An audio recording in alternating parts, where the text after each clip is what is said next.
Madame la Présidente, chers confrères, il y a un mois, jour pour jour, Vladimir Poutine lançait une importante offensive militaire sur l'Ukraine.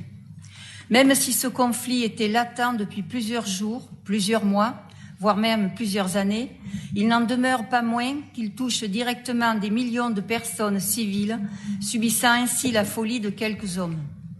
Face à ce mépris humaniste, un grand élan de solidarité s'est mis en place un peu partout dans le monde, et principalement au sein de l'Union européenne, immédiatement touchée par cette guerre. Ainsi, une vague migratoire de réfugiés ou déplacés s'est naturellement constituée. Des femmes et des enfants, principalement, se sont mis en route pour fuir l'horreur, laissant derrière eux tout ce qu'ils possédaient. Démunis, fragilisés dans l'angoisse, cette population déplacée a besoin d'aide. Chacun, à son niveau, fait comme il peut pour apporter son soutien.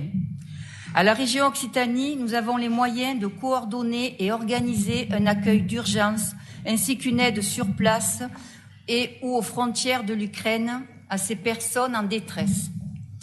Dans un premier temps, les exécutifs européens ont actionné de sévères mesures économiques pour sanctionner financièrement la Russie et ses oligarques.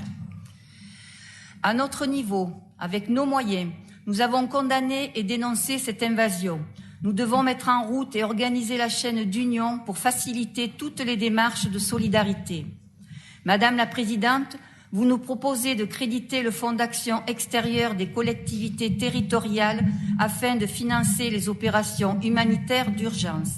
Le groupe des radicaux est bien évidemment à vos côtés et approuve cette demande.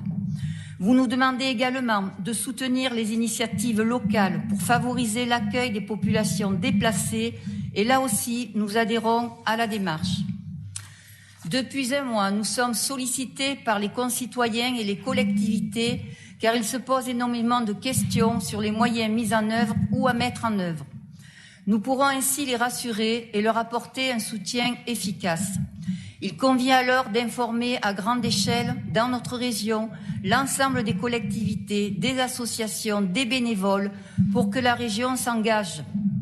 Pour compenser certaines dépenses engagées, aider les étudiants inscrits dans nos universités et dont les conditions de vie se sont dégradées à cause de la guerre, verser des allocations aux demandeurs d'asile, l'accès aux soins, la scolarisation des enfants mineurs et l'accès à la restauration, l'accès au logement.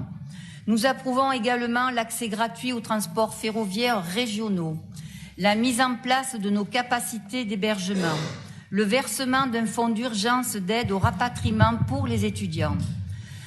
Dans ces moments-là, l'unité de la nation est importante pour défendre les valeurs de la République qui nous sont chères et éviter les querelles politiciennes sur un sujet aussi dramatique.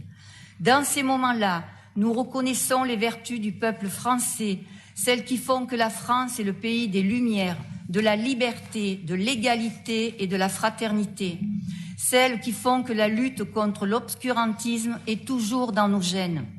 Cette solidarité spontanée, ce solidarisme, cher aux radicaux, entraîne naturellement un universalisme sans faille et exemplaire. Cette doctrine qui décrit la République comme unie et indivisible reflète la réelle humanité qui nous anime. Car en effet, nous l'avons tous compris, en s'attaquant à l'Ukraine, Vladimir Poutine s'attaque à la paix, à la liberté, à l'économie dont nous dépendons, bref, à l'Europe et donc à la France. Hier, j'ai écouté le président ukrainien Volodymyr Zelensky lors de son allocution. Son appel de détresse pour sauver son peuple fut fort et émouvant. Il nous demande de mettre en œuvre tout notre potentiel afin de négocier rapidement une paix consistante et pérenne.